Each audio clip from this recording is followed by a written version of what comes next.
far, Liz. Okay. Just what can you tell me from your perspective about the extent of this fire? Well, at this point in time, Liz, when we arrived, the first crews arrived. The fire had come through the roof on the gymnasium side, which is on the rear of this structure at this point in time. It had also begun to penetrate this building, the second building, and we're trying to contain this fire right now inside of this structure, the second building. We have been able to keep it off of the third building, which is just to the west side of the structure.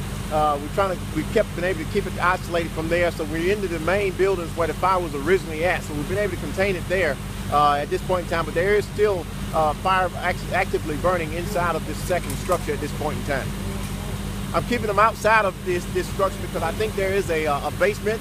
I'm concerned about a basement collapse inside of this building right here, and I don't want to commit firefighters inside at this point in time. So right now we're using a defensive tactic to defend this fire or try and extinguish this fire at this point in time. But we have basically ladder companies, about 3 ladder companies actively set up on this fire at this point. What can you tell us about Captain Sampson?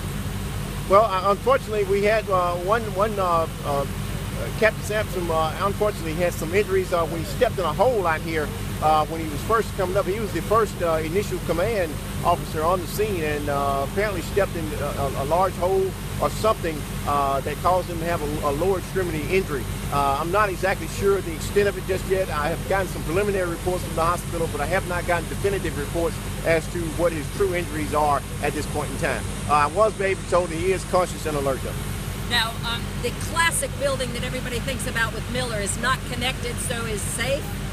Well, at this point in time, the fire is not impinged on the main structure at this point in time. We've been able to, it's not actively involved inside of this fire at this point in time, so it has been able to keep it off of this building.